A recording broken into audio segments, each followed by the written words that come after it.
हरे कृष्णा। राधे राधे दोस्तों। 2023 में होलिका दहन 7 मार्च 2023 को है। होलिका दहन वाले दिन होली की पूजा करना, कथा सुनना बहुत ही ज़रूरी होता है।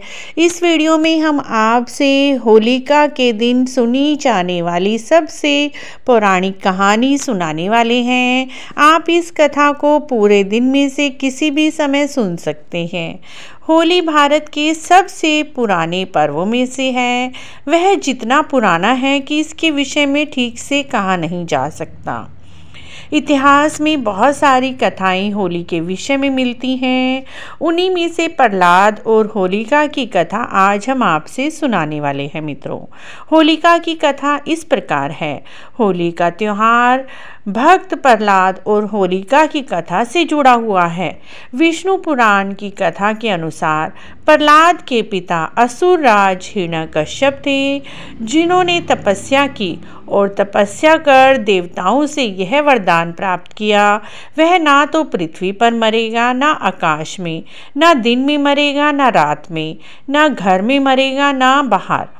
ना अस्त्र से उसे मारा जा सकता है, ना शस्त्र से, ना ही मानव के हाथ से हिरण्यकश्यप मरेगा और ना ही पशु से। इस वरदान को प्राप्त करने के बाद हिरण्यकश्यप स्वयं को अमर समझने लगा और पूरा नास्तिक बन गया। वह चाहता था उसका पुत्र भगवान नारायण की आराधना छोड़ दे, क्योंकि वह स्वयं को ही भगवान मानने लगा था और उसने सभी को कहा कि भगवान का नाम छोड़कर केवल हिरण्यकश्यप का नाम ही सिमरे। परंतु हिरण्यकश्यप का प्रहलाद विष्णु भगवान का भक्त था और उसे इस बात के लिए बिल्कुल भी राजी नहीं हुआ कि वह अपने पिता हिरण्यकश्यप को ही भगवान माने। हिरण्यकश्यप इस बात से बहुत ही दुखी था कि स्वयं उनका पुत्र भी उन्हें भगवान नहीं मानता।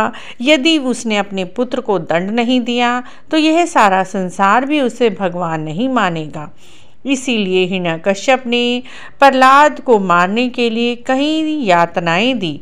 कई बार उसे पहाड़ से नीचे गिरवाया गया, उसे बहते जल में बहाया गया, हाथियों के पैरों के नीचे प्रहलाद को कुचलवाया गया और कई बार जहर भी देने की कोशिश की गई। लेकिन हर बार भगवान विष्णु जी की कृपा से भक्त प्रहलाद बच जाता और वह मन ही मन पूरा दिन राम राम हरे कृष्ण इस तरह ही मन में जाप करता रहता था, जो कि हिरण्यकश्यप को बिल्कुल भी गवारा नहीं था।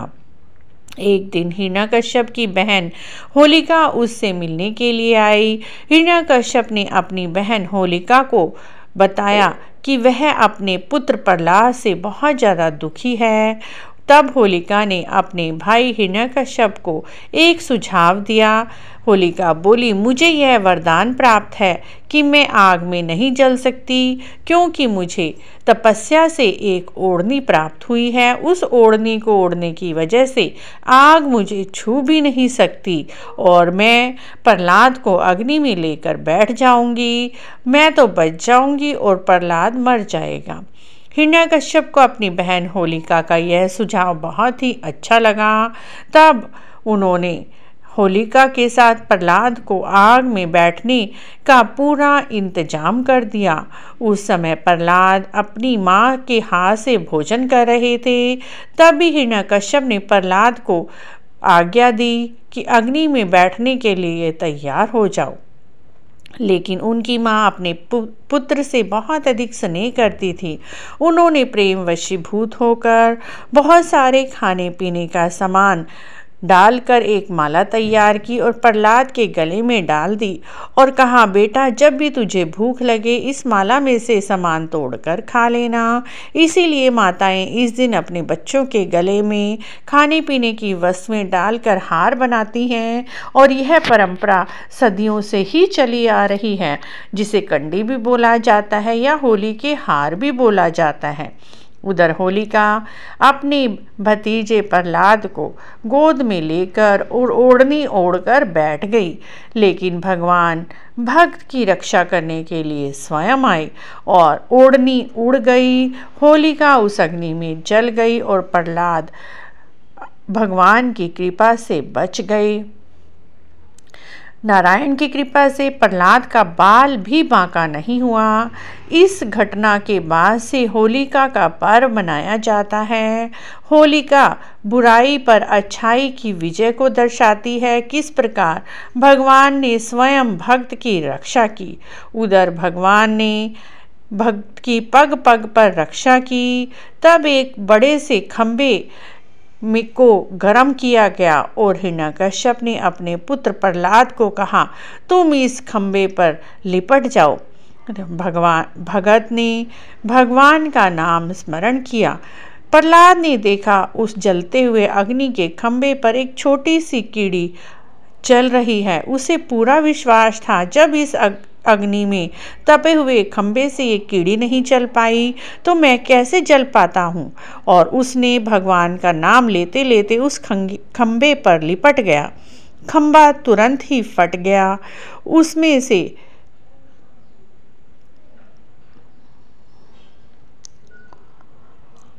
भगवान नरसिंह प्रकट हुए और भगवान नरसिंह ने हिरण्यकश्यप को उठाकर घर के अंदर और बाहर के बीच के स्थान देहली पर लेटा दिया और अपने नाखूनों से उस हिरण्यकश्यप की छाती को फाड़ डाला और मार डाला।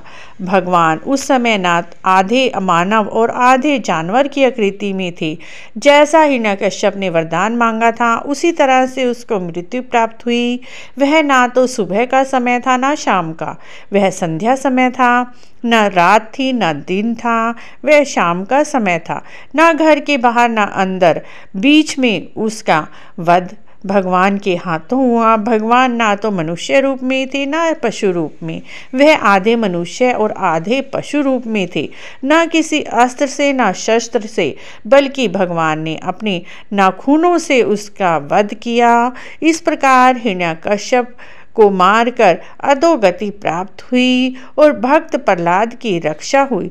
उसी के उपलक्ष्य में होलिका दहन और होली का त्यौहार मनाया जाता है और इसी उपलक्ष्य में सारे प्रजा ने होली का त्यौहार मनाया, रंगों से होली खेली। तभी से यह पर्व बड़ी धूमधाम से भारतवर्ष में मनाया जाता है। मित्रों, इस दिन इस कथा को अवश्य ही सुनना चाहिए। बोलिए भगवान विष्णु की जय, नरसिंह भगवान की जय, भक्त प्रहलाद की जय। यदि आपको भी होलिका दहन की, नरसिंह भगवान की, भक्त प्रहलाद की यह कथा अच्छी लगी है तो आप हमारे चैनल को जरूर सब्सक्राइब करें, लाइक करें, वीडियो को शेयर भी करें। कमेंट बॉक्स में जय नरसिंह भगवान अवश्य लिखें।